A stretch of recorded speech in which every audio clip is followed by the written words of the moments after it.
It's my first vlog ever, and I'm excited.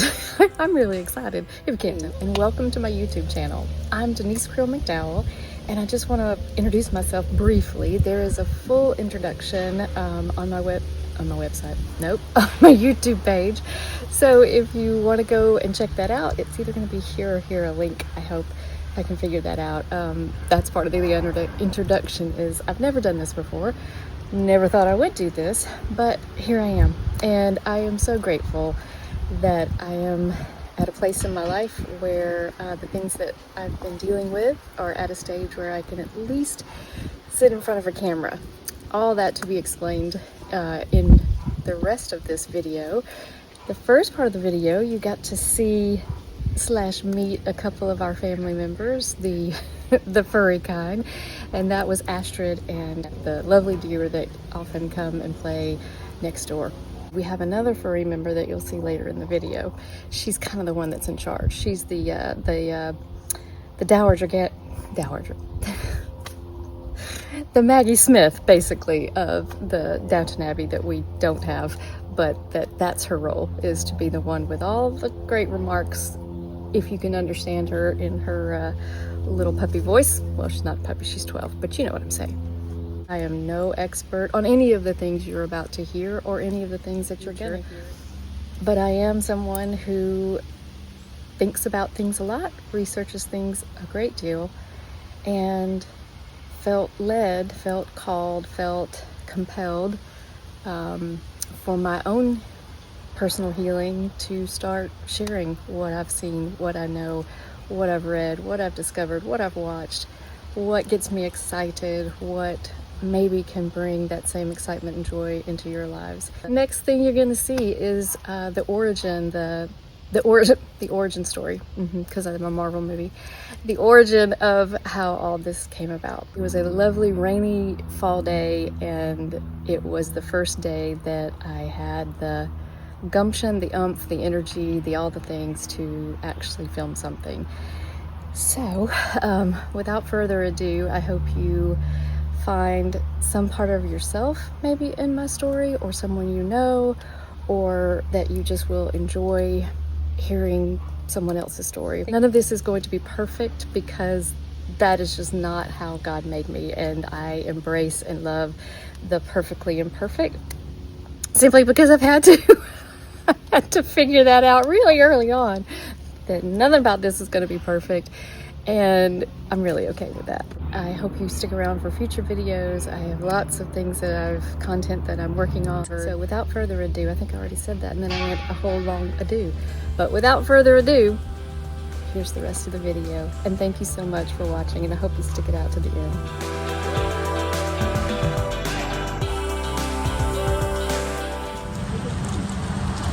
There are 8 deer, a bunch of which are babies, in our neighbor's yard.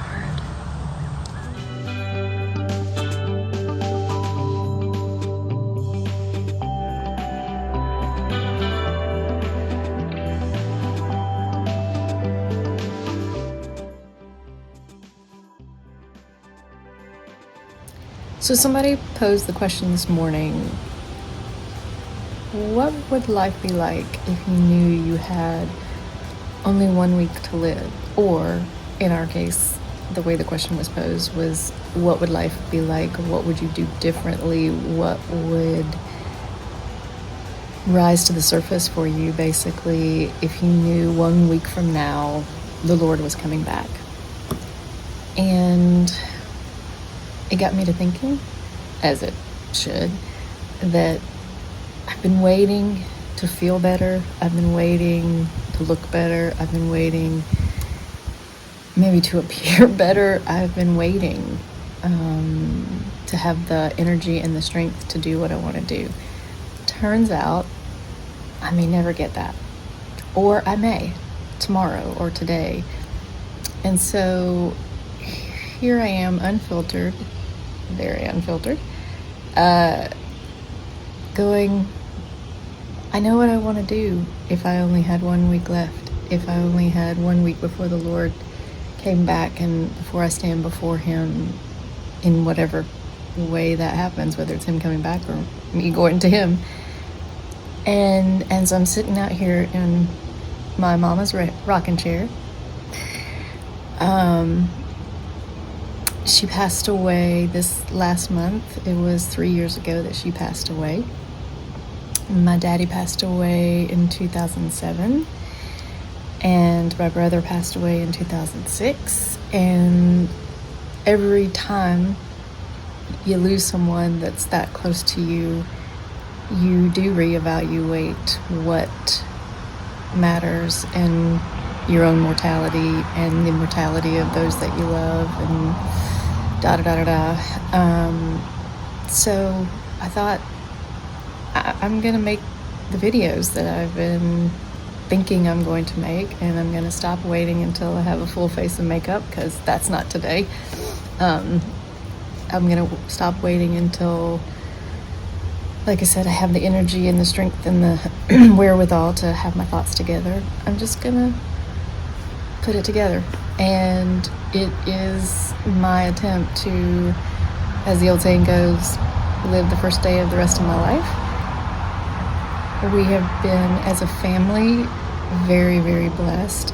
We've also been very, very challenged, and some days, a lot of days, that's not public, for good reason. You know, there's just hard things that come with the position that my husband is in as a pastor. That is not a complaint, that is just a reality, but that's true of so many people in different situations. And so as I sit here on my front porch with our imperfect stuff, I'm looking out at the cutest two doggies. We have three, but two are here. One's riding in the car because that's what she does. I just want to say that I am digging deep and trying to find a new determination to share what the Lord brings to my heart, because I feel like I'm asked to. Not that what I have to share is going to be any wiser or deeper or more meaningful than someone else by any stretch of the imagination, but I am starting out the way I mean to continue or end, which is being as real as I possibly can. So all of that, a lot of word salad to say that I have hopes to be consistent with coming on here and just sharing my life. I don't know if I'm gonna officially be a vlogger or not, but I do find that because I've had to be at home so much, and disabled is the wrong word, just limited in my ability to be out and about in the world. So, and that's just from chronic fatigue and fibromyalgia and tons of things that lots of people in my situation are going through, have been through. So it's nothing terminal, but it is something that's chronic.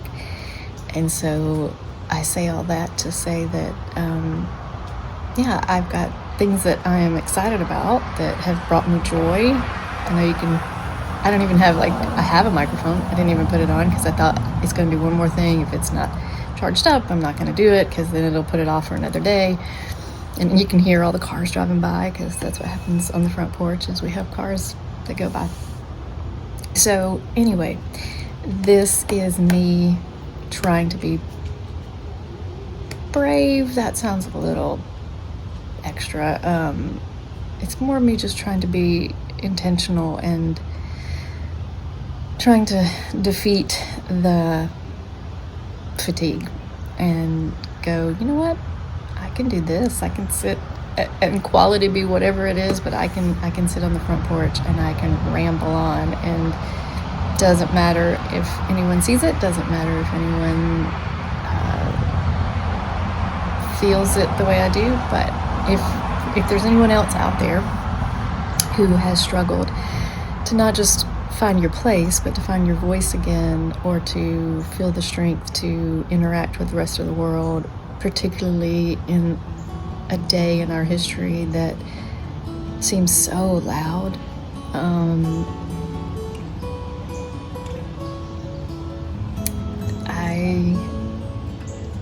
I hear you, I see you, I feel it.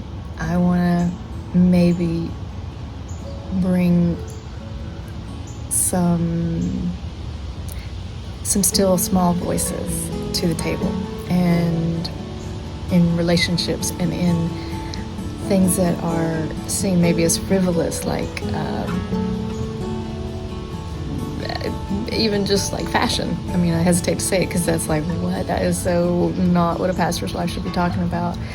And you're right, there's tons of injustices going on in the world, and pain and suffering, and I will talk about that and I will feel that, but at the same time I have to balance that with that which is pure and holy and beautiful, and that is how I emotionally and mentally survive sometimes. So the channel that I'm working on, the platform that I'm working on, is going to be called Wonderfully Made, and my intent is to focus and highlight every single thing that I see, experience, and love that I know has been wonderfully made by our Creator Father.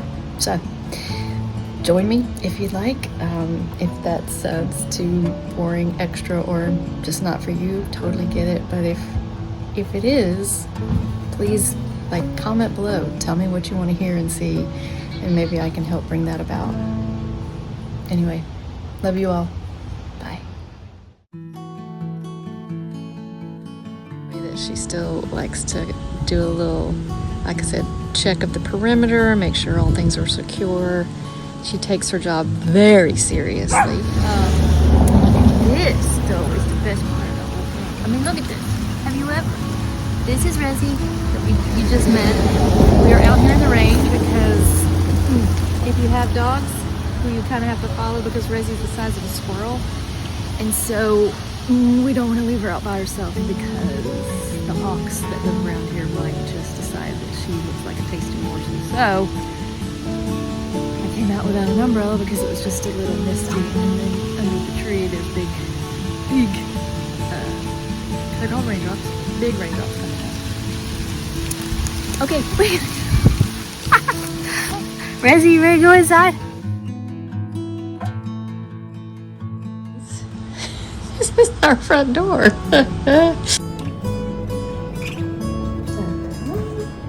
Okay.